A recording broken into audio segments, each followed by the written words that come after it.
we're going to focus on the truth of Christian faith. I always start off going over the Bible being historically reliable, and then go into miracles and prophecy, and then give a historical argument for the resurrection.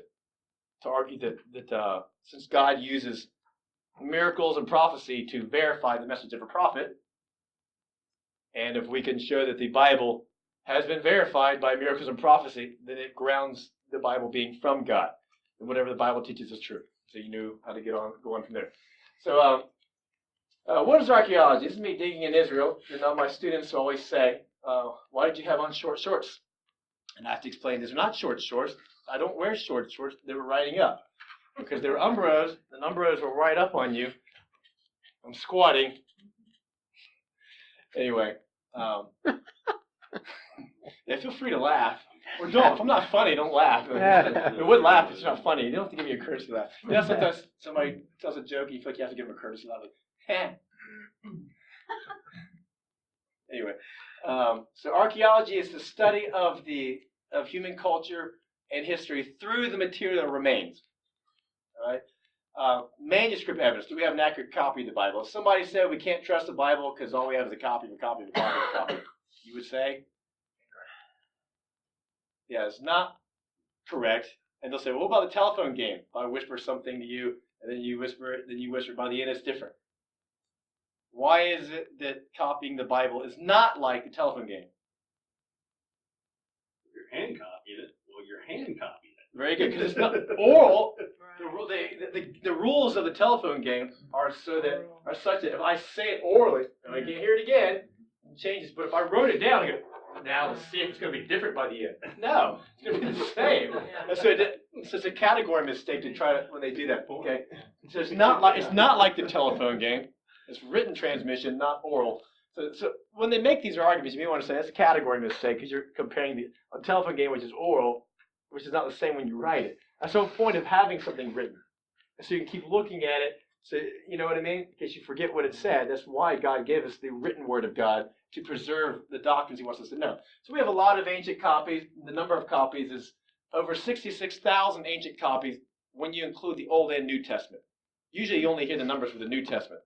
We include Old and New. We actually have more ancient copies of the Old than the New. Hey, on that one, what constitutes ancient copy? An ancient copy is a good question. Is any handwritten copy prior to, it's an ancient document, but not found in ancient times, prior to the printing press. So 1400s, this is the printing press. Any copy that we find prior to that, if it's of a medieval text, it's called, we'll say we have this many medieval texts. If it's of course that would be the medieval time period. But even if it's an ancient copy, let's say, of the ancient document, we have this many copies prior to 1400. After you get to the printing press, we don't count it anymore because printing press is something, you have so many. So that's a standard term. That's standard term. About Bible or anything. When you're talking about Bible, when you're talking about any of the others. Okay. And so you guys have all seen this, so I can fast forward through it. Maybe show you. Have you guys seen this, John Rylands? Okay. We do want to see. I was going to go faster because I thought we already did. Go slow as I speed through. John Rylands fragment. We did that. Okay. This is the earliest copy. Mummy masks is one. Did they talk about that? Did they go find?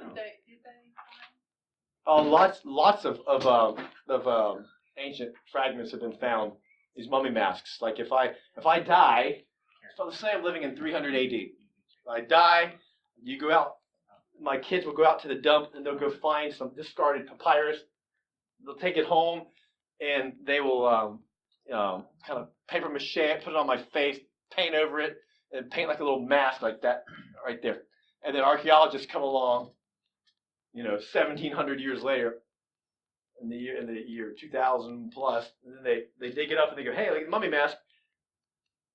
What's this written on? And they realize, oh, there's some of Plato's writings, and here's some ancient love letter or something that some guy was writing somebody, and then here's a fragment of Mark. Gospel. What happened is that was so common. Just go to the dump, just take the papyrus, and then make these mummy masks. And you're burying people, and we found a lot of biblical texts like that because the Bible was getting old. People were decaying. The copies were decaying. They just throw the thing away. And today we're like, why would you do that? Keep it, because one day people are going to think we're making this stuff up. We need to keep as many ancient copies as we can. Yeah. Was the mummification process, was that helping to preserve it? I don't know if that process itself was in any way applied to the mask. I'm not sure. I mean, being in the cold, being in the tombs and everything like that is going to definitely slow down any kind of decay. But I mean, the actual making of the mask, was that possible? I don't know if they put any preservatives on the mask. They may have. I don't want to say something that's false. I don't know if they may have, but they've been preserved very well. That's what I can say. If that's the reason, I'm not sure. But we do have a fragment of Mark's Gospel dates to 150 A.D. Last year when I was here, I told you it dated around 80 A.D. But archaeologists jumped the gun on that, being too excited, and they found that it looks like it's like a few decades later. Does anybody remember me talking about that last year? Sorry, scratch that. The gentleman here, Scott Carroll, dated it to 80 A.D. and now he's revised the date. Looks like it's a little bit later. It's still pretty early, 150 A.D. But then we have the Bodmer papyri.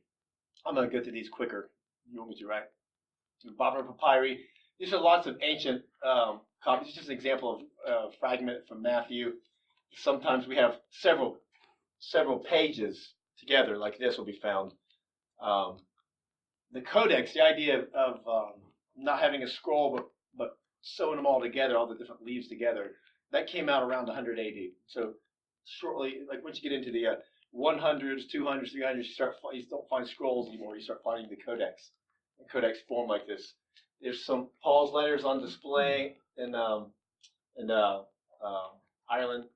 Then we have Codex Vaticanus is near complete, dates around 350 AD. Then the Codex Sinaiticus around the same time period. It's Genesis all the way to Revelation. Both of these are. Okay, and it's bound together. This is Septuagint. Is the Greek version. It's the Greek version of the Old Testament there. Okay, so you guys have seen these charts before, right? I figure what's going to be boring to you. So I'll speed through here. It's kind of showing the different copies, 66,000. Once you add an Old and New Testament, it's kind of saying how many copies we have compared to everybody else. Style graph. Yeah, it's a common way that apologists teach this stuff. Yes. So if you have a little tiny scrap of Mark, how do you? That's considered a whole fragment. Okay. I'm sorry, a whole document, a whole text. They'll call that a whole manuscript. Okay. Yeah. So maybe that term will apply to my question too. That little fragment that you had up there 3 slides ago or whatever. Yeah. How do we use that, or how do we use all the fragments together to say that our whole New Testament is accurate until we get to 350 when we have a whole copy of it? Well, we have a lot of we have so many early ones, and what we also have that I haven't mentioned is we also have quotes of the New Testament. We have early church fathers quoting the New Testament. By the time you get to around 300 A.D., we have I forget how many it is. It's like over 30,000 quotes from the New Testament, just the first few hundred years. And so because we have so many quotes early on, and because we have so many fragments and so many sometimes full texts, when you compare, it keeps on saying the same thing. And so in order for somebody to change it and invent it, they would have to go around all over the world. Like, okay, change this over here. Make sure we change this quote from Irenaeus over here. And so for that to be true, that becomes so irrational and goofy that nobody takes that position. So we have enough to pretty much recreate. Big time. Even Absolutely. without that complete text, we have enough to recreate. We have so many ancient ones. 60, some of them are. We have a lot prior to 350. We have a lot prior to 50s, 350 as well. Okay. We have more quotes from church fathers. Yeah. Early on, yes. This is a question I haven't ever heard anybody talk about it before. The early church fathers, their words. How many copies of those do we have? I do not know. I've looked that up, and I couldn't find that answer. For the exact same question. How many copies of Irenaeus do we have? How many copies of Eusebius or Tertullian or anybody? Don't know. So those guys are some pretty cool guys when you hear their stories, Yes. some of their stories and stuff. And nobody knows them anymore. No. That's why, if you have Geisler's Systematic Theologies, it's 4 volumes. Anybody have that? Yeah. Well, one thing he does is in every section where he discusses a doctrine, he will then quote the church fathers to show what they taught about those doctrines too. It's a lot. It's a lot of quotes and information that he's got gathered in there. He had a lot of his graduate students researching this sort of things for him. So there's the United States. This is where we live. We're going to fly over here. There we go. There's the Mediterranean Sea. And right there is what country? Israel. There's Israel. So we're going to zoom in. There's Israel. We're going to zoom in again. Israel's a tiny place. It's a very small country. A lot of Americans don't realize how small this place is. Modern Israel is only about 200 miles north to south and only about 50 miles wide. And that's what everybody's fighting over and freaking out over. Like, this is our land. It's a very tiny piece of land. Now, ancient Israel was a little bit bigger. They also had land on the other side of the Jordan, and it was supposed to go up towards the Euphrates. If you put modern Israel in North Carolina, it fits 4.8 times in North Carolina. You can almost fit 5 Israels inside North Carolina. That's how small this place is. So like Winston-Salem, Greensboro, and Charlotte, that area. Yeah. When if you go visit Israel, and has anybody been in Israel? Yeah, it's easy to get around there and see pretty much everything you want to see because it's small. You know, and most people don't go down this far either. A lot of that's just desert area down there. So a lot of it is I would definitely recommend going there. It's much safer than what you probably think. People are like, I don't want to go there because I'm going to get blown up. It's a lot safer than what you may realize. So the date and place of Jesus' birth. Now, how did they keep track of time? Long time ago, like today, we would say Jesus died around 30 or 31 AD. Okay, some people say 33 AD. I go with 31 AD. I have a long list of reasons why I go with that date, but it doesn't matter right now. Take a long time to explain it all. But anyway, Jesus wasn't saying, okay, it's 30 AD. And King David wasn't saying, hey, I'm living in 1000 BC. 1,000 years until Jesus. So how do they keep track of time? Very good. By the reigns of kings. Like in the whole world did this. The 4th year of Solomon's reign, the Rehoboam reigned 17 years, etc. The 5th year of King Rehoboam's reign, such and such happened. Now the whole world did that. And so in Egypt, they would say in the 3rd year of Pharaoh Sheshonq, this event happened. You know, in the 8th year of Amenhotep, the 3rd, this event happened. So you had to memorize the names of the kings and in what year of his reign an event happened. And if you were trying to figure out, okay, this is in the 3rd year of the reign of Hezekiah, how do we compare that against what's going on in Babylon? The 3rd year of Hezekiah's reign was what year of Babylonian king? And it becomes just a nightmare of trying to stick it all together. Of course, there's always eggheads around here like, oh, I'm going to figure it out for you. And they can get it all hammered out for you. This king, we're just going to compare all these charts, all these kings. There's always somebody who did that. But this guy here made it a little easier for us. He's actually lived in what is now Romania, which is where my wife is from, so she always wants me to tell everybody that. Make sure you tell him that he is in Romania now. Dionysius here, around 525 for us, he decided, how about we base everything on the life of Jesus? The King of Kings. Could we base everything on the reigns of kings? How about the reign of our ultimate king? And so the calendar that we now have, he came up with it. Okay, around 520, what is now 525 AD. And so we'll just say everything before and after. Now he thought Jesus was born in what is 1 AD on our calendar. It looks like Jesus was probably born around 4 BC. Oh well, we're off a few years, so you know. Pretty good. Yeah, he did pretty good. We're not mad at Dionysus. Yeah. Anyway.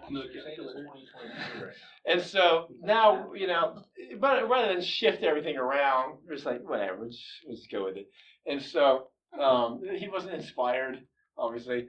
And so the Old Testament period was written between about 1400 BC and 400 BC. But it covers events earlier. And then there's no scripture written. And then we have the New Testament period. If you look at the New Testament period, it's not to scale comparison. The New Testament period is very short. New Testament period was only about 100 years of time. Okay, there is no year zero, by the way, but I will often use zero like this. There is no year zero. It goes from 1 BC to 1 AD, but I put 0 up there just to show when that transition is. Does that make sense? I always like to say that so I don't confuse people, but no, I saw his archaeology guy one time. He put a 0. There is a year 0. There's not a year 0. I just do that to make it easier. Okay, so Old Testament period ended 400 BC. What we're going to get to the context of Jesus' life now. What empire was ruling the world, or Israel, I should say, and their part of the world when the Old Testament ended? When the Old Testament was ending, around 400 BC, who was ruling the world? What great empire? It was the Persians. Very good. The Persian Empire is all the greens. Everybody can see this okay? Yeah. That's the Persian Empire. There's Israel right there is the yellow. Okay. We all remember our geography, right? We're Americans, so we may not, right? We're kind of like, it only matters over there. That looks like Florida. That's why. That looks like Florida. That's Florida. And this is it. This is Egypt. We got our bearings, right? Turkey, Mediterranean. And now we're going to move our little timeline along. When the Old Testament was over, the Persians were in control. New Testament starts. Who's in control? Rome. Suddenly, bam, we just jumped to Rome. So if you read the Old Testament, then you get to the New, you missed a lot of things because in between here comes our little timeline. We're going to move it along. There we go. Who is going to then take over? So the Greeks are going to take over. Who was the emperor that spread the Greek Empire or the Macedonian Empire, which we just call the Greek Empire usually? Alexander, very good. Did you say Alejandro? Yeah. Alejandro the Great, very good. And he's going to spread what language? Greek, which is why the New Testament will be written in Greek. Very good, instead of Hebrew and Aramaic like the Old. So and there's Israel right there. And then the Greek Empire fragments into 4 large territories, and eventually the Roman Empire comes to power. And an easy way to remember where the Roman Empire was is it's the empire that it ruled all the land that touches what? Mediterranean. Easy way to remember. The Roman Empire ruled all the land that borders the Mediterranean. You can tell I teach high school. Give you all these little hints. And maybe you're like, we're grown ups. You don't have to do that for us. So around 62. You're like, no, we do need it. Okay. West and east spells we. W that way, E this way. If I start doing that, then you might be like, okay, stop. So Rome conquers Israel around 63 BC. Okay?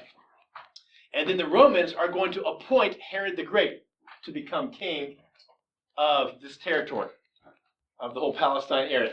Now, Herod the Great is not Jewish. He supposedly converts to Judaism, but what was his ethnic background?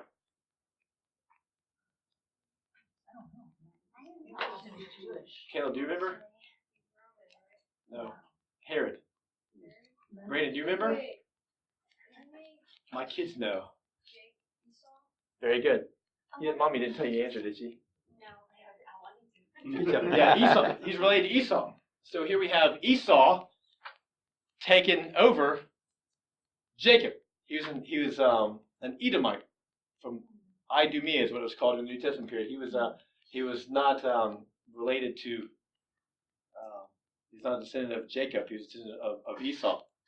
Anyway, so he's appointed. That's one reason they didn't want him to be king. He's not rightful heir of David, etc. So he becomes king, and then now we're going to move our timeline along here. And here's the New Testament period. Right, there's New Testament period. So Jesus is going to be born around 4 BC. Where's he born? Bethlehem. Very good, Bethlehem. And then he's going to minister Galilee, Judea, and the other side of the Jordan River a little bit. There's Jerusalem. And then the apostles are going to preach. Which book of the New Testament covers that? The apostles preaching? The book of Acts. Very good. And then Nero is going to start persecuting the church. Acts does not record that because Acts was written before 64 AD. Nero would then start killing off Christians in Rome, including Peter and Paul, who crucifies Peter and beheads Paul. Why didn't he crucify Paul? Fun trivia question. He was a Roman. He's a Roman citizen. It's illegal to crucify a Roman citizen. That's why he was beheaded instead. Okay? So then Rome will destroy the temple in Israel. And providentially, what was God communicating to the Jews? The old is gone. Old covenant's done. You can't atone for sins anymore. Okay? Yeah. So then Jerusalem will be burned down. And when did the Jews rebuild the temple? They didn't. They never have. Good job. I can't fool you guys. Your question. They've never rebuilt it. There's no temple since 70 AD. What's built on top of that site now? Dome of the Rock. And an Islamic shrine. Does God want that there? Yes. Why? Because it's there. Because they can't rebuild the temple. So God's communicating what? Old covenant over, new system of atonement is in place. Okay.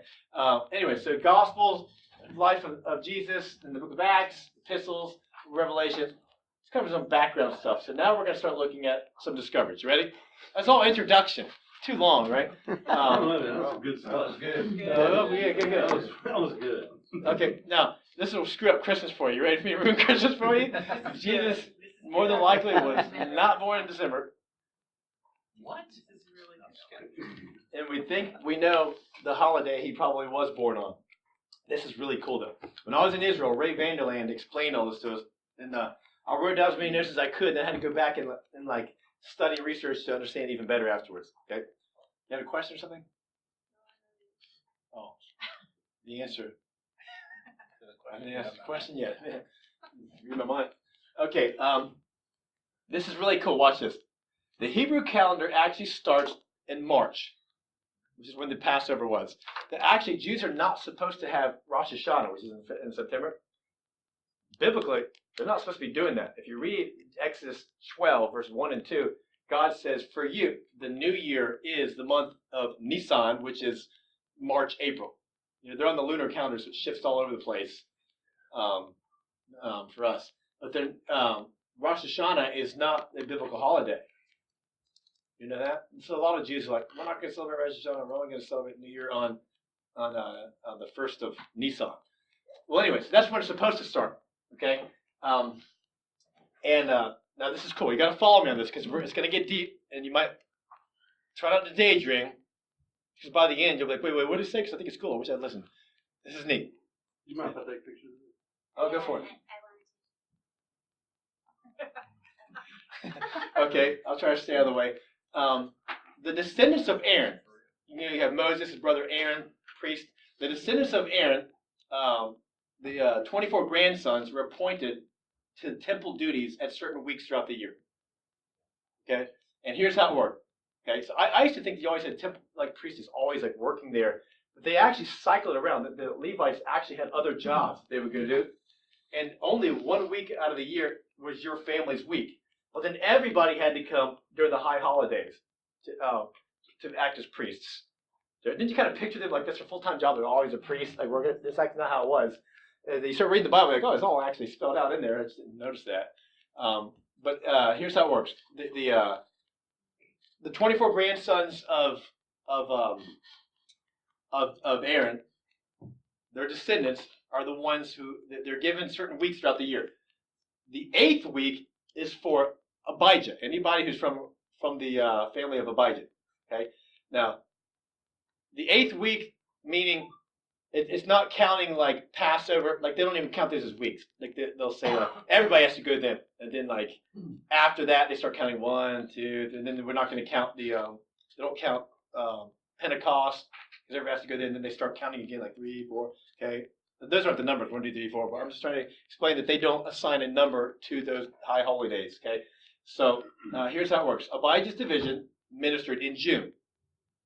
Okay, because after you get to the holy days, Pentecost, Passover, and such, Abijah's time is going to be would be June for us.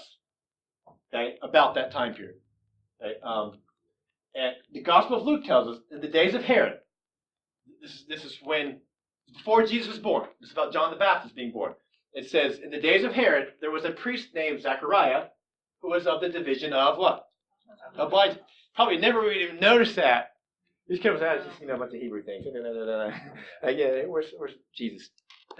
But Zechariah of the division of Abijah. It's in there for a reason. Because God, it looks like, wanted us to pinpoint when Jesus is going to be born. The month. Okay, this is cool. It says, then an angel comes and says, your wife Elizabeth is going to bear you son John. Then he goes mute and all that stuff because he's like, how? Anyway, so John is going to be conceived sometime in June. Because he then will leave and go back to his hometown. And so she hadn't conceived yet, so she's going to conceive in that month. Are you with me? Okay. Well, if you read Luke, it says, continue Luke, then an angel came to Mary and said, you're going to conceive and bear a son, Jesus. And then the angel says, your relative Elizabeth has already conceived a son and is in her 6th month. All this has been in there all along. Isn't that interesting? Which means Jesus will be conceived when? He's conceived in December. So we'll just celebrate that this month. Yeah, he's conceived. Right, in this month. He's conceived in December. Okay? Gentiles, why couldn't you figure this out? So he's conceived in December. Now, 9 months later, we're going to move 9 months or 40 weeks, as we know that it is for pregnancy. So once you get to 9 months later, that puts Jesus being born when? August. In September. January. 40 weeks after. It's going to take us to what will be September for us. In the month of Tishri, for the Jews, does anybody know the big holiday that they have then? Rosh Hashanah was not a biblical holiday. Does anybody know the big one they have then? It is Sukkot. What is that? The Feast of Tabernacles. What is that celebration all about?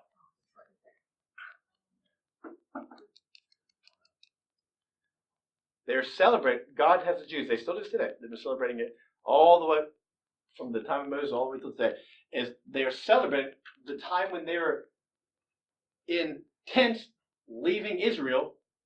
Remember, they had the tabernacle as God's house, God's tent. Tabernacle was just a portable temple before they built the temple. They're like, okay, this is where God lives. This is his house. We're going to pick his house up and then going to move and we pick up our house. And then tabernacle was a portable temple until the temple was going to be built later on with Solomon. Yes? You said the time they were leaving Israel? I'm sorry, Egypt. Yeah, sorry. Yeah, thank you for that. Yeah. If I say something that sounds really bizarre, let me know because I may have misspoke. Yeah, when they left Egypt, God, they built a tabernacle for him, and then they have their tents. Okay? So he's tabernacling with them. He is dwelling among them. He's in the neighborhood. There's his house. Okay? And so what they still do today is the Jews, and so a lot of Jews will say, I guess ever listen to Ben Shapiro? Yeah. Ben Shapiro, he's always, I listen to him every day. I love the guy. But he's Jewish. He's Orthodox Jew. And he says that Sukkot is his favorite holiday. Because they all go out, and some people will just stay in the tent, but they all go out and they'll go eat in the tent, and they do everything in the tent. And he says it's just so much fun fellowshipping because the focus is on fellowship. So God has all of these holidays for the Jews because he wants them to fellowship. He wants them to think about him, but also each other. Okay? Now, if Jesus was born on Sukkot, which it looks like this is probably what happened, this is cool. Sukkot is the Feast of Tabernacles, when God came down and said, I am tabernacling among you. I am living among you and with you. So I want to socialize with you. Join your neighborhood. And if you read John 1:14, if you go look up in the actual Greek there, when it says the Word became flesh and dwelt among us, go look up that word dwelt. Guess what it means, literally? Tabernacle. Isn't that cool? He came and tabernacled among us. Wouldn't it be cool if we actually celebrated Christmas then? Celebrating the tabernacling of God? We're in 4 BC. We got that messed up. We got this thing messed up. Anyway, pretty cool. A lot of Jews know this. I did not realize this, but a lot of Jews in Israel who are not even Christians are like, no, Jesus was born around Sukkot, not Hanukkah. Anyway, so Bethlehem might have been crowded. This is what Ray Vanderline said. Bethlehem may have been overly crowded, not just because Jesus because of the census, but because it was probably Sukkot. And all these people were going to Jerusalem to celebrate Sukkot. And there's just nowhere to stay. Okay? When they went to Jerusalem. That may have been why it's such a problem. This actually has explanatory power. It explains things. Okay? So he's going to be from Nazareth. Now this is really cool. What do we know about the word Nazareth? We know our Hebrew, right? Oh, yeah. Okay, the word netzer means branch. What happened was, before the time of Christ, just within the century before Christ, a group of Jews from Bethlehem found, because there's a lot of work that you could find a lot of work up north for King Herod. More than likely, Jesus actually worked for King Herod, by the way.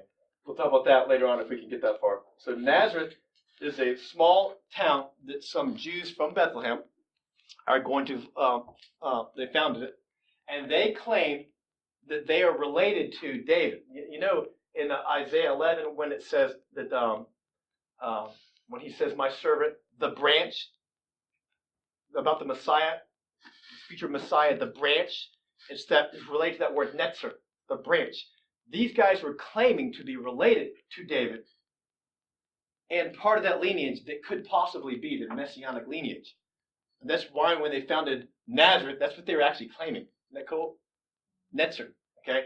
And so that's why Isaiah 11:1 says, a branch from Jesse's roots shall bear fruit.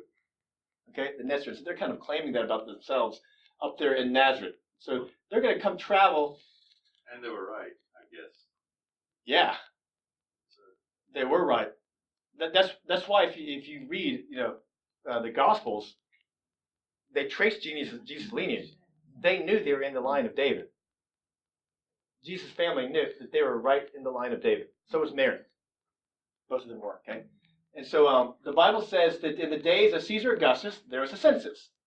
So Caesar Augustus, Roman emperor, is going to conduct a census. There's his coin. And census. Now, it mentions Quirinius, a governor of Syria. And Quirinius is going to be governor around this time from 11 BC to 4 BC in Syria. So the Bible is giving us all these dates of these emperors, of priests you're going to see, and of regional governors, because that's how they kept track of time back then. And so Luke is telling us, I want you to be able to pinpoint about when this guy is born, okay, and about the month and everything. We can figure that out. And so it's during the first census that took place when Quirinius was governor, because another one will take place later on during Quirinius' governorship. So he's going to go from Nazareth up here, and he's going to travel down here to Bethlehem, which is about a 90-mile trip or 80-mile trip. And they say that the whole travel there would have been part of the fun. Socializing with your friends along the way, big caravans going to Jerusalem. It's supposed to be a fun time where you're all going to a big crowd. That's why, the story where Jesus, one time when they go down to the temple, Jesus was left behind. They assume that he joined the caravan. And you're wondering, how do you leave? Like, oh, where's my kid? Because if you picture just one family leaving like we go everywhere, but where's Jesus? Oh, we forgot him. Home alone. Kevin. But that's not how it works. You're going to have a big caravan. They just assume he's with his friends probably realistically. And so the Bible, we know that the Romans conducted a census about every 14 years. Archaeologists, Bible critics used to say, Luke made up this thing about the census because they knew they had to get the Messiah born in Bethlehem, so they made this up to get Jesus into Bethlehem to fulfill the prophecy of Micah. Okay. Now we know that they really did have a Roman census, that these things are real, and we found 5 different papyri that actually mention a census. I'm going to show you my favorite one because it just clearly explains the same thing that Luke did. So we have in Egypt this papyrus. This one dates to 104 AD. The reason why I'm showing you this, we have earlier ones. The reason why I'm showing you this one is because of what it says. So this is actually what it looks like in black and white here from the British Museum. And here's what it says. It says, seeing that the time has come for the house-to-house census, it is necessary to compel all those who for any cause whatsoever are residing out of their provinces to return to their homes for the census. Why did the Romans want everybody to return to where they originally had registered in the census before? It's way easier on the Romans to keep books that way. Because if you're like, okay, where's this Joseph guy? He's not here. He died. Anybody know where he is? And so okay, everybody has to return home to where you initially registered to make it easier on us Romans to count you. So we can tax you better and know how many of you guys are there of military age in case we need to put down a rebellion. Okay? And so that's why they had to return home. And we have, yes, this is actually what did happen. Sorry, critics, it is actually what happened. Okay, so the Romans conducted a census every 14 years. This means Jesus would have been part of the 8 BC census. When we first hear that, you think, hold on a second. When exactly is he born then? Okay, here's how it worked. For the census, it started in the Roman Empire, and each province, they started getting around to thinking, now this province, we're going to do this one later, and this one later. And so they start the thing in 8 BC, but it took many years, actually, to get to each province. Like, now we're going to do this province, now we're going to do this province over here, for it to actually finally get to Israel. So by the time the census got to Israel, it was first initiated in 8 BC. It would have been around 4 BC or so. Okay, that's the one that was commanded at that time. King Herod dies around 4 BC. This is how we know Jesus had to have been born prior to that. We get that from the dates in Josephus, Jewish historian. Just wonder where we get that from. Okay. All right, so Bethlehem, the Bible predicted in Micah, out of you a ruler over Israel whose origins are from of old, from ancient times. Fulfill the prophecy. I gave away the answer. My clicker went too fast. You guys want to take a short 2-minute break? Maybe stand up and stretch? No, we're used to it. Sure? I'm used to teaching high school since yeah, can I leave? That's pretty good stuff, man. So that Luke thing, I can think that's just dumb because Luke was a smart guy. There's no way that he would choose census, make something up like census to get him home. He'd say something like his dad sent for him or something like that. He wouldn't make that up. Yeah, because here we have a census that somebody's going to be fact checking it.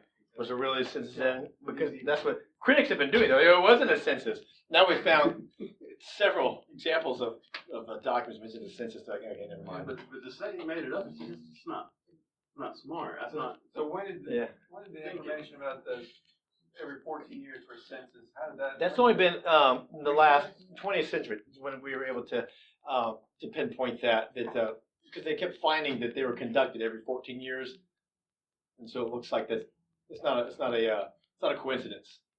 It looks like it was actually every 14 years, and for us in the U.S. it's every what? Did the Romans have like people that just went from one province, same people like conducted a census in each province? Yeah, and that's why it took a while. You know, I'm not sure if it's the exact same people or if they just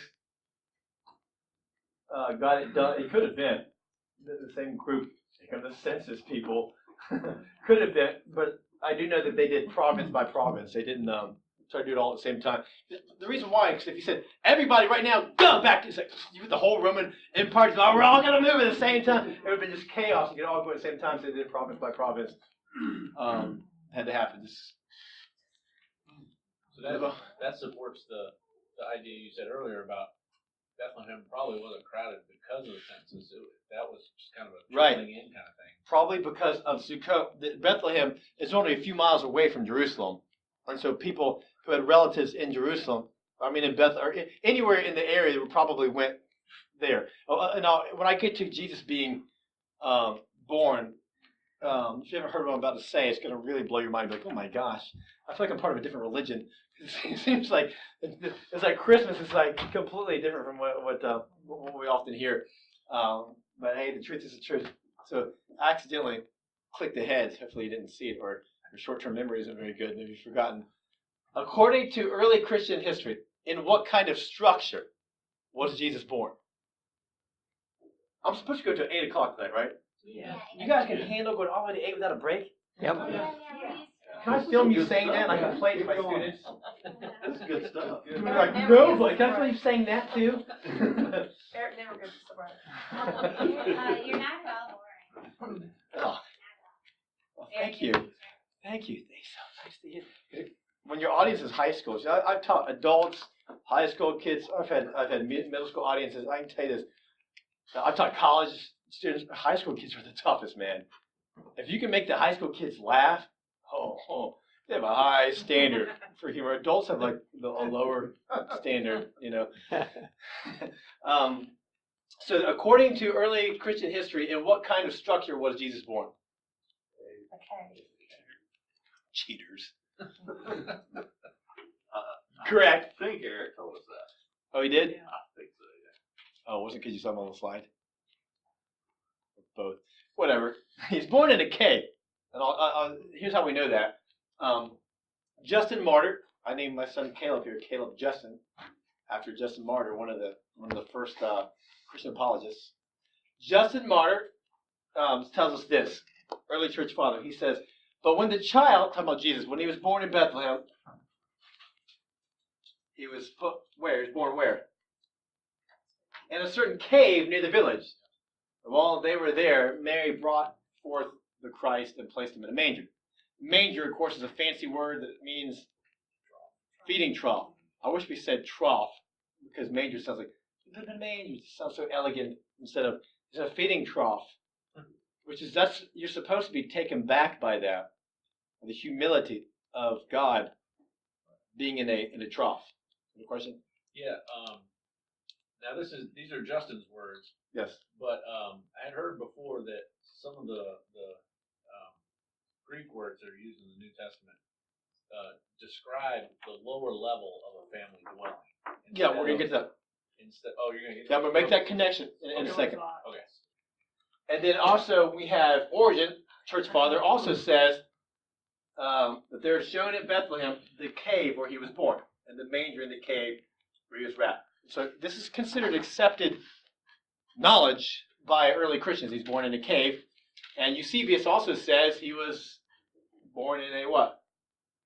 In a cave. So all the early church fathers are pinpointing him as being in a cave. And I'll tell you why there's a cave in a second. So also Jerome, early Christian historian, tells us this. From the time of Hadrian was Roman emperor who was ruling between 117 and 138 AD. From the time of Emperor Hadrian, Hadrian set up a grove of trees, planted some trees and plants perhaps there to celebrate the god Adonis, who was Tignaz in the Canaanite region, in the vicinity of the cave where Jesus was. In fact, Hadrian did this to desecrate the holy places of the Christian faith. He also set up a statue of Zeus somewhere. Does anybody know where? Hadrian set up a statue of Zeus on the tomb where Jesus was laid. And he did that to show Rome has conquered your false god. And so I'm going to go plant this grove for the Roman god Adonis, which is their version of Tamaz, to show that we have conquered your God, where he was born and his tomb. But what did he? Why are we glad that he did that? Yeah, he marked it for us. He preserved it for us. And so Constantine comes along in the 300s AD, 313 AD, he became a Christian. And then he goes in there and he knocks all this stuff down, destroyed the statue of Zeus, and he set up a church in these places. Isn't that cool? But so Hadrian marked them for us, that these are actually the sites where these events took place. Okay, so Jesus was placed in a manger because there was no room for him in the. Oh, what? I did a presentation on this Yes. after you inspired me. That's right.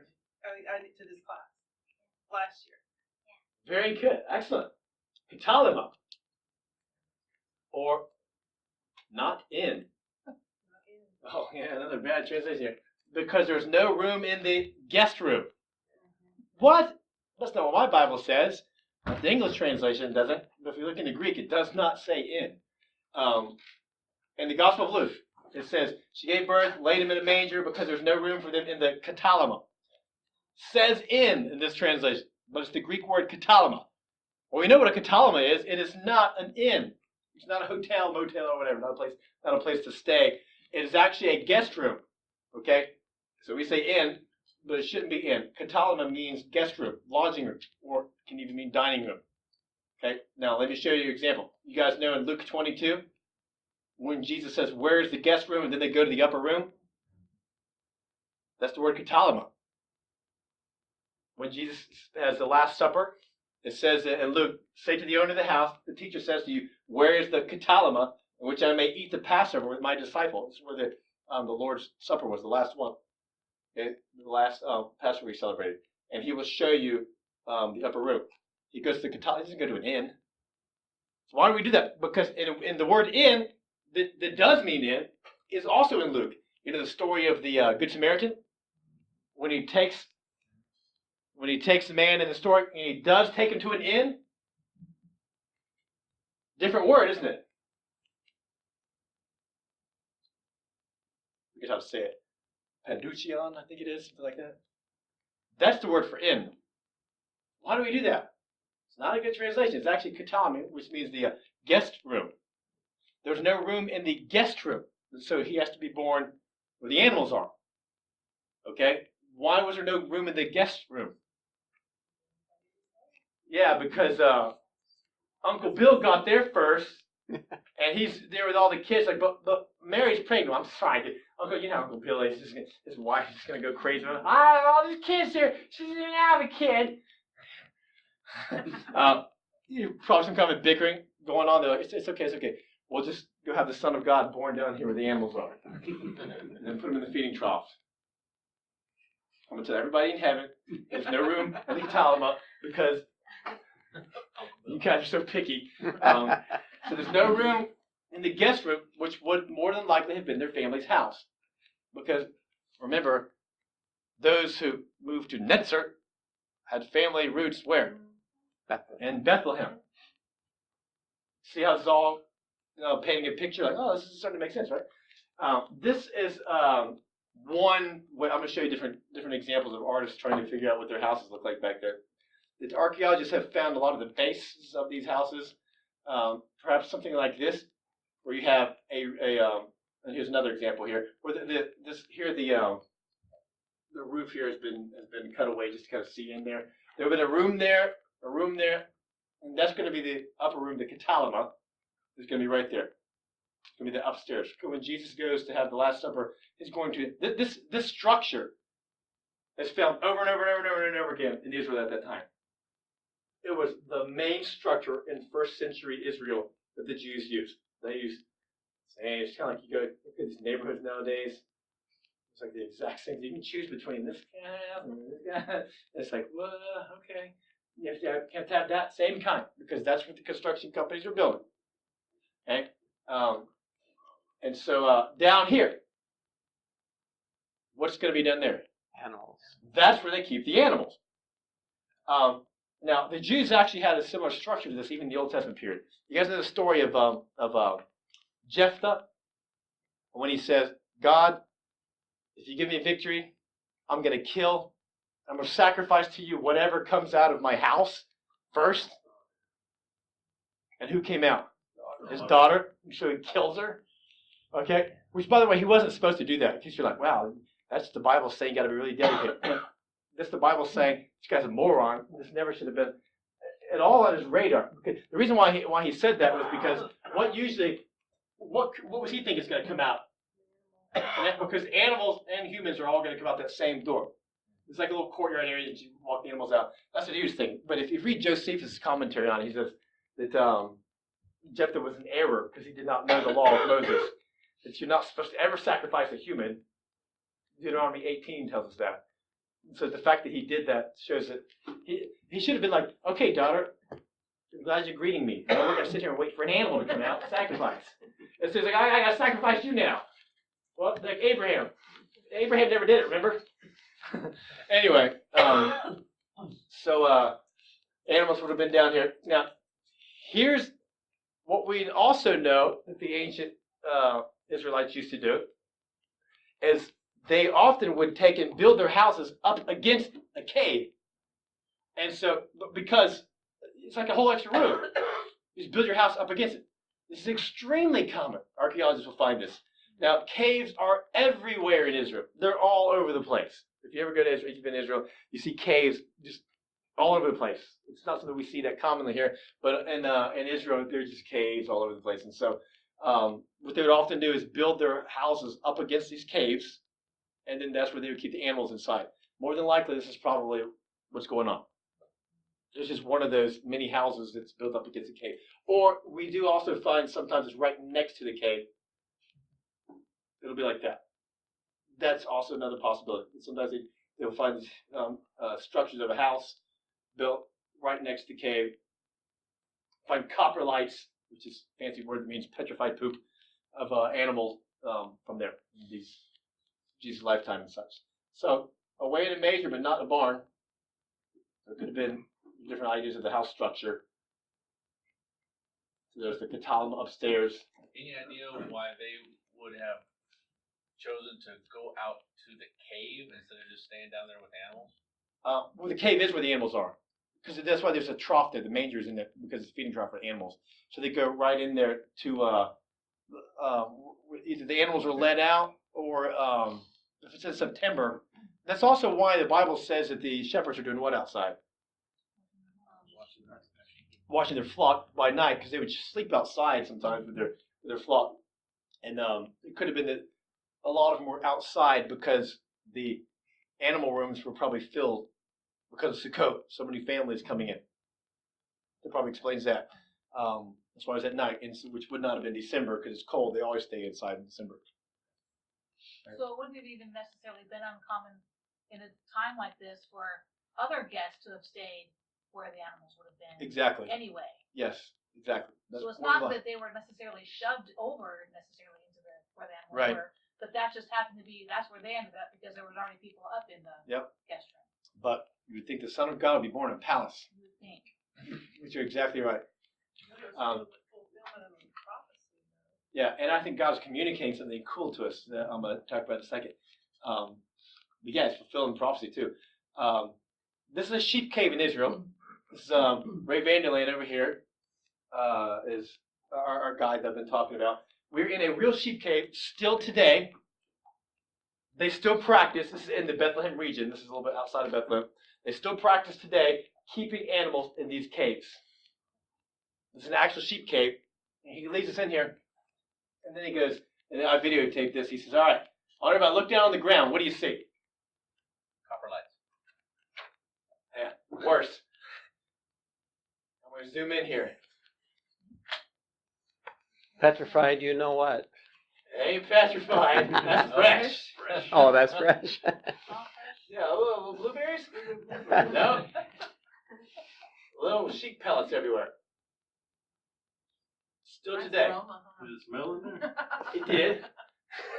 It did. It smelled like the county fair. But the shepherd had taken them out. He was leading the sheep out while we were there. And so they still do that today. For thousands of years they've been doing that. And so one thing he said to us was, I want you to look around and I want you to smell. And I want you to realize the Son of God was born in something like this. Why? What is his message? Yes. That he's saying, I'm coming to tabernacle with you, and I'm going to experience all of the garbage and the manure that you experienced. So he comes down and tabernacles in our midst in the manure of our lives. That's what he's communicating. Isn't that interesting? And so one thing Ray Vanderland said was, the more majestic we try to make Christmas, sometimes we miss the point. The majestic part should be our majestic Lord tabernacling and going through all of the dung that we go through. Isn't that interesting? Man, that's fascinating. That's what we're supposed to get out of it. Yes. Similar thought there. The marking of the exact cave that it was and the exact tomb where he died, I think was also God's way of saying that exact location is not what's important, because he didn't want us to make those into shrines. And yeah, which they did. I'll shame to say it. Exactly, yes. exactly. But they ended up, doing that anyway. I think they messed it up by doing that. We missed the communication. I think it's exactly what happened. Yeah. I think Constantine's heart was good. Yeah. A lot of people's heart is good, but I think they're missing God's heart on this. As he wants you to think, my life is miserable, and he's like, I'm going to go be miserable too. He doesn't just tell us, go suffer through life and you just toughen up, get through it. He decided, I'm going to do it too. I'm going to go and I'm going to get through it. And I am going to try to toughen up and be a good role model for you guys. But he doesn't just say, you suffer and get through it. He says, I'm going to do it too. So if it's almost like he's saying, if I'm going to tell you that you need to suffer, what kind of God would I be if I don't go do it too? Isn't that fascinating? Because that's our Lord that we have. Anyway, so here's one of my friends that's there. This is the cave from the outside, and I was able to get a picture here of some cows. This is a different cave that we went to, actually. I'm going to zoom in here. I'm just zooming in this actual picture. These are cows still being kept there. So today. Isn't that cool? So here's a stone manger. Sheila. When she did her presentation for our class, He inspired me. This is where I got it from. Did you copy my PowerPoint? No. Sheila? No, I didn't. I am. Good, I'm flattered. I was just fascinated because I had never heard that before until last year. It was Yes. it was You amazing. can copy everything. Oh, that's fine. Good, I'm glad. I'm copying other people. This is all my material. You did the actual digs on this. Oh, my dreaded digs and yeah. But the Jews did not work with wood very much because a lot of the areas in Israel, the trees were just so wimpy and small. They didn't have a lot of good wood to work with, so they worked with stone. Okay, here's a bunch of mangers found throughout Israel, but they're stone. What they use. We picture little wooden barns because we Europeanize it, don't we? Instead of looking at how it would have been in Israel. So this is a modern day manger or feeding trough, and I'm gonna I took a picture of this one, then I took a picture over here. There's a well right here, right beside it. You can tell that it's on the other side there.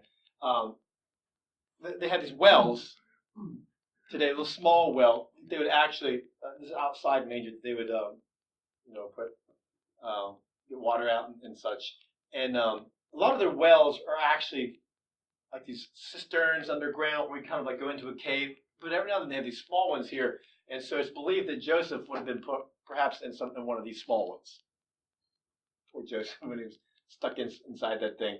So here's it's actually a different one here where the modern day shepherds actually use this. This one hadn't been used in a while, it looks like. Okay. And so the Bible mentions shepherds being nearby. One thing I also learned in Israel is that at the time of Christ, and it's still today in a lot of the world, shepherds, how old are shepherds usually? Yeah, they're usually 9, 10, 11, 12. They're usually kids. Another thing I learned was they're boys and girls. I always picture like an old man. They're the stubborn. I always picture that. He's like, stop picturing that. Most shepherds, in fact, if you read Genesis and you read Rachel, who becomes Jacob's wife, it calls her a shepherdess. You ever notice that? I didn't even notice it until I went to Israel and he pointed that out. That they always pictured males. Well, it was boys and girls. And so when the shepherds came to see Jesus, who came? Middle schoolers. Yeah, like son, like kids, little boys and girls. Isn't that fascinating? Oh, by the way, the disciples, how old were they? Yep, they would have been around high school age. That accounts for some of Peter's. Yeah, you read the things it says. Like, I sound like a teenager. Teenager. Because some of the words that Jesus uses for them, when he calls them how's it worded in King James, like he uses lad or something like that. But the Greek word means what would be a developing teenager. Isn't that interesting? And that's the age that most disciples were. They were teenagers. And Jesus, by the way, quick little side note, Jesus broke tradition when he selected his disciples. What I didn't know until I went to Israel, Randall was telling us, is that the tradition was, we know this from the ancient rabbinical writings, is you have the disciples come to you and they say, I want you to be my rabbi. And the rabbi goes and prays and then go give an affirmative yes or no. Jesus did something that no rabbi at the time was doing. What did he do?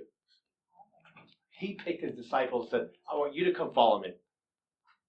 And another thing that he pointed out to us was everybody in Israel, everybody wanted to be the student of a rabbi. But only like the top, 5% got to be a student of a rabbi. And so the fact that Jesus picked those guys meant that they had already, more than likely, applied to become somebody else's disciple. Didn't make the cut. Those guys missed out. Right? Anyway, so shepherds, and here's a video I took of some shepherds while I was there. Another thing that I learned was that I just always picture the shepherds just standing there all the time. Not how it works. They're always moving because you don't want the sheep to just stand there because they'll just eat the grass, the roots, everything, just destroy it. You only want them to eat the top part so they'll keep growing back. So you have to keep them moving all the time. Okay? And these are the green pastures. This is in the Bethlehem region. When the Bible talks about the Lord leads us in green pastures and such, that's what you're looking at. Is in the ancient world, it was like this as well. That's why you had to be led to it. It's not like these rolling hills of grass. You got to get 1 tuft of grass a day. And that's how our God leads us is 1 tuft at a time. 1 tuft at a time. But they're constantly in motion. And the shepherds, the sheep will just follow the shepherd. One thing is different from a sheep and a goat is they say every shepherd in Israel has a story of accidentally calling a sheep, and the sheep will just come obediently and he'll hurt himself. They say that you can have a sheep that'll be like on a cliff that you're like, come on, man, and you realize, how did he get up there? He just accidentally went the wrong way or something. And you tell them to come. The sheep are so obedient. They trust the shepherd so much that they'll just, you told me I could come. They'll just fall, even right to their death, or break limbs. Direct obedience to the shepherd. It's sad. They said the goats, though, you'd be like, come over here, and they're like, nope. Goats just keep on going. And so that's why, yeah, like I'm not a shepherd around the sheep and so forth. I didn't know that. And so when God calls us to be his sheep, what does that mean? Followers. We trust him, we're going to follow him. Well, he said I can come, so I'm going to go. And trust that I'm not going to fall to my death if you have a good shepherd. Okay, and we do. I grew up with sheep, and they are really anxious, which I think is interesting. they're like skittish and kind of anxious, and they're so stupid. But it's the ghost that pass out if you scare them, right? Some of them are Is that the sheep? I mean, the goat? Yeah. You guys see this video? Yeah. Where people are like, ah! And the goats are, because they get so scared they can't move. They think that their brains are shut off. Okay, so here's interesting. 3 miles away from Jesus' birth, just 3 miles away, was the palace of the world's richest man at the time. One of his palaces, the Herodian. Okay, King Herod, other than the Roman emperor, as far as somebody who was a businessman, he actually had more money than anybody in the world from his business dealings. He was so rich from selling what was supposed to be a natural aphrodisiac. People back then were buying that kind of stuff too. And it didn't, they say, more likely it didn't even work, but he made so much money promoting it and selling it. That's how he became so wealthy. And when after he became wealthy, he started then other small businesses and such. But it's estimated that about 60% of the population of Israel were employed by King Herod. He was the king, but also businessman, and so people were employed to go work for him to build things. One person, Jesus of Nazareth, an employed stonemason, which we'll get to in a second. We mean by carpenter, tecton, working for Herod. But right here, the Herodian was this huge palace back in the day. It's what it looks like today. I can't see it that well. The Herodian inside, massive palace. I think what it looks like that. Okay. Okay. Now, I'm actually at the Herodium taking this video, and Ray Van Loan was telling us just 3 miles exactly in that direction there is Bethlehem. And so what do you think God is doing by having Jesus born right there near this palace of the world's richest man? He's contrasting it, isn't he? In fact, Matthew tells us that the Magi are going to visit. We're going to get that story in a second. We're going to visit Herod first. Surely the Messiah is born in the palace, right? Not where there's manure everywhere. And so from Bethlehem to the Herodium is just 3 miles away. Okay? And so God is contrasting this. Here we have the king, rich, King of Kings. That's contrast. We're supposed to get out of this. Okay. Here's a real guy. Nobody disputes that. We got Herodian coins. This is the Church of the Nativity. Maybe we'll turn the lights off for a little bit. You guys handle 15 minutes with the lights off, right? Am I getting tired now? You want a break now? Let's see who makes it at the end. Lights on. Okay, so Constantine built this church around 327 AD. He became a Christian around 313. He built this. It's been rebuilt over the centuries, but he builds this on top of the cave area where Jesus would have been. And so this is very old. They actually put this little small door here. It's not the main door, but it's one of those side doors. It kind of preserves a little cave-like feel. Isn't that cool? You go to the little church there. Now, here's the layout inside of the church. And Jesus will be born in this area here, according to early church history. And so, moving along here, and here we go into the birth cave. See that little thing looks like a chimney? So Santa Claus came down to visit Jesus. Came down to visit Jesus, born December 25th, and Santa Claus came and gave him some presents. We're going to zoom in there. This hole beneath there is because it's built actually on top of the cave. It's supposed to be beneath there is where the cave actually is. Of course, they put a little incense there and everything to try to make it look nice. Magi. Who are these guys? Yes, astronomers. The Magi, the Greek word Magi, it actually is does anybody know where they're from?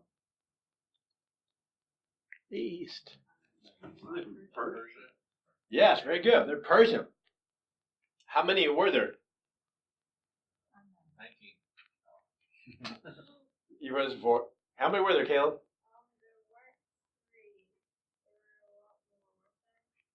Yeah, we don't know how many. There've been a lot. Why do we always say 3? Three gifts. Yeah, because over the years, the paintings, or they'll have the 3 gifts represented. So you have to draw a minimum of 3 if you're going to draw 3 gifts being represented. Like each one with a gift, and so people just start thinking there's only 3. Okay, so there were probably way more than 3. Okay, now they are going to be from Persia more than likely. I'll explain why in a second. So here's my little animation I made for you. It's Persia, and here they come. There you go. It's impressive, right? Yeah. Can you believe you guys don't have to charge for this? It's just free. Okay. Magi, these are Zoroastrian priests. Zoroastrians were monotheists from Persia, astronomers from Persia. Daniel interacted with these guys 500 years earlier. Right? Now, Clement of Alexandria, early church father, says the Magi of the what? Persians. It was known that they were Persians. Now, here's an early drawing in the 200s AD, the earliest one that we have, in the catacombs of Rome. You know what the catacombs are, right? Where the Christians would bury their dead underground in Rome. But the way they're dressed, these little hats and everything they got on, these are Persian hats. Okay, this is 300s AD in the Vatican, on a sarcophagus. These are the wise men, or the Magi. What Magi means is where we get the word magic, magician.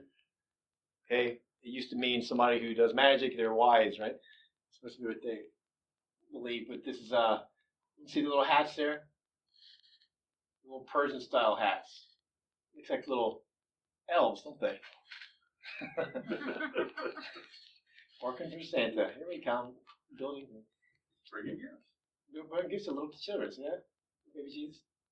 Elves. Here they are. 565, still looking Persian. See how they're still looking Persian? The Persian outfits. Uh-oh. They've upgraded. Around 900 AD, we start seeing this bubble. Oh, now they're kings. They're kings? What are we doing at Christmas again? Yeah, westernizing, and they're kings and everything. And now today, now they're different races. Look at that. Now they're 3 different races.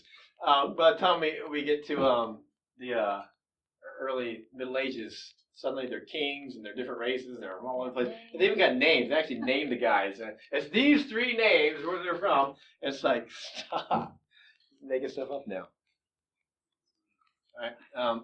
King Herod the Great is going to start killing off the children. By the way, it's estimated how many little kids do you think he probably had killed in Bethlehem, in that region there?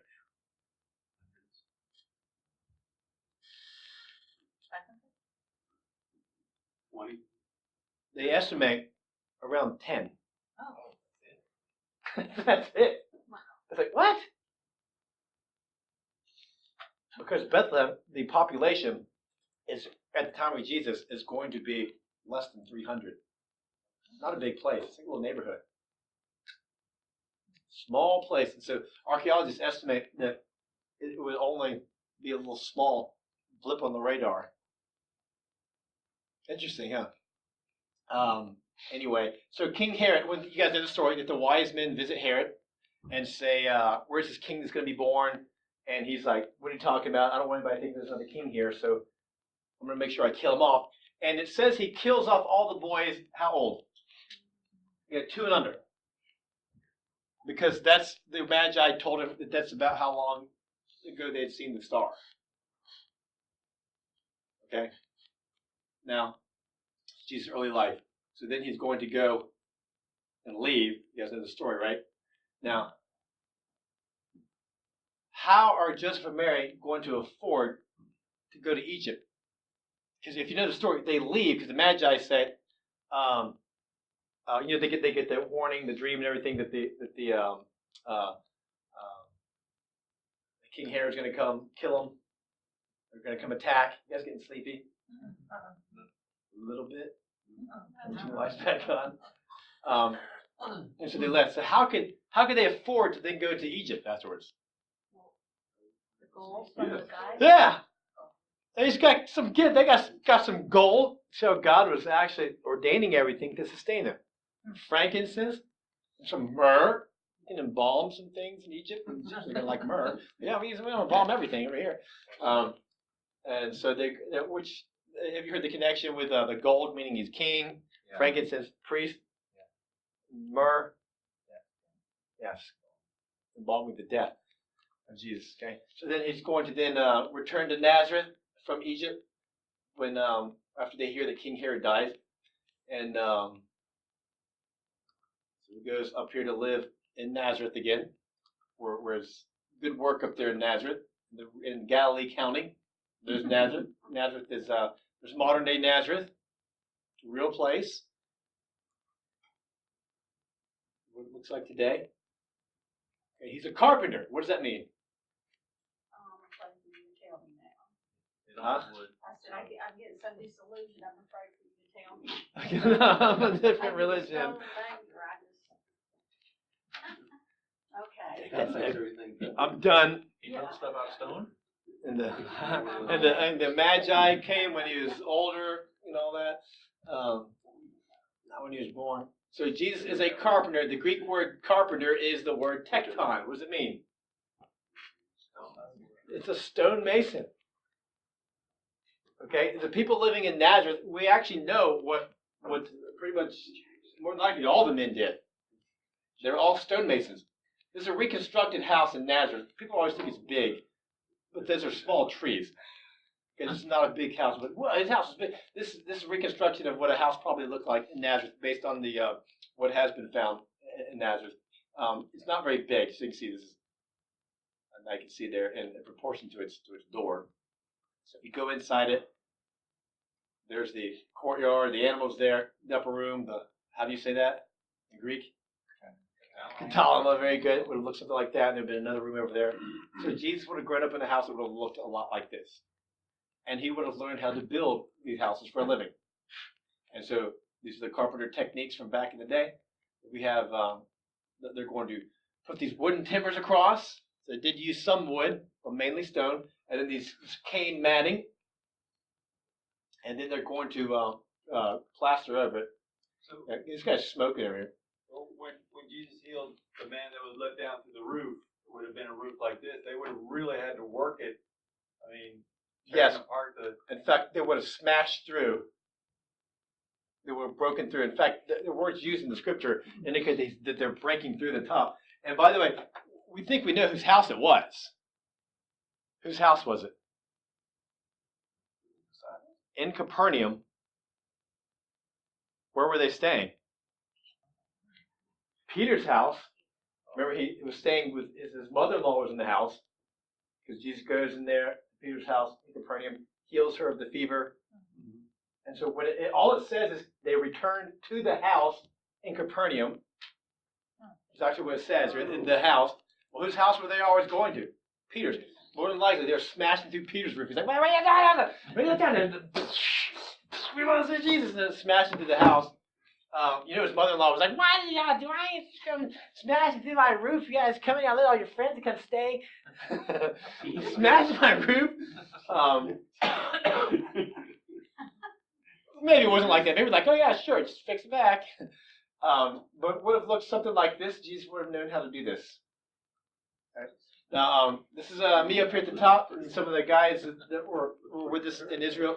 And this is a limestone rock quarry right outside of Nazareth. This is the quarry that Jesus and Joseph and Jesus' brothers would have actually chiseled away to get bricks. And I'll tell you what they did with the bricks in a second. So there's Ray Van Land telling us this is where they would have made the stones. So you can see that they actually still have the perfect edges where they've been And they chisel down in there, and then they take these pieces of wood and they hammer them in there, and they pour water on the wood, thickens, and breaks it, clean break.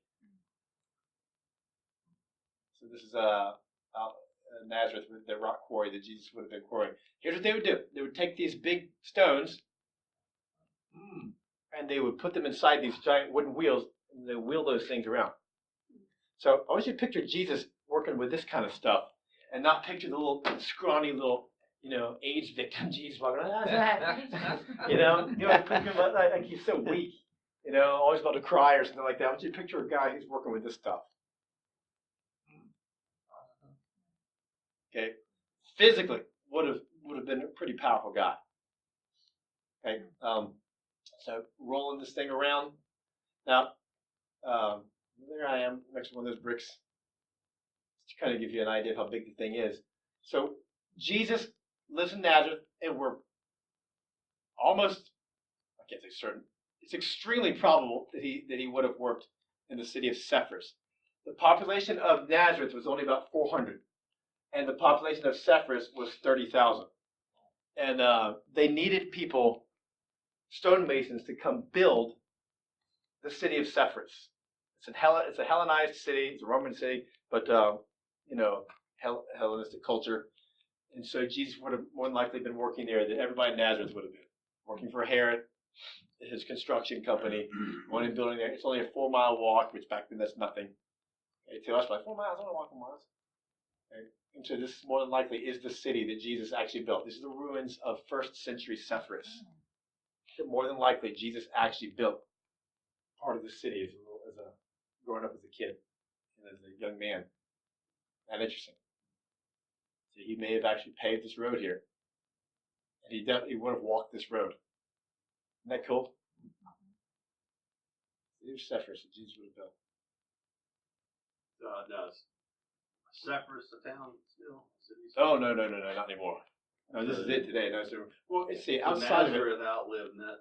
oh yeah. There's an earthquake that came and hit this place. Yeah, knocked down some of the pillars.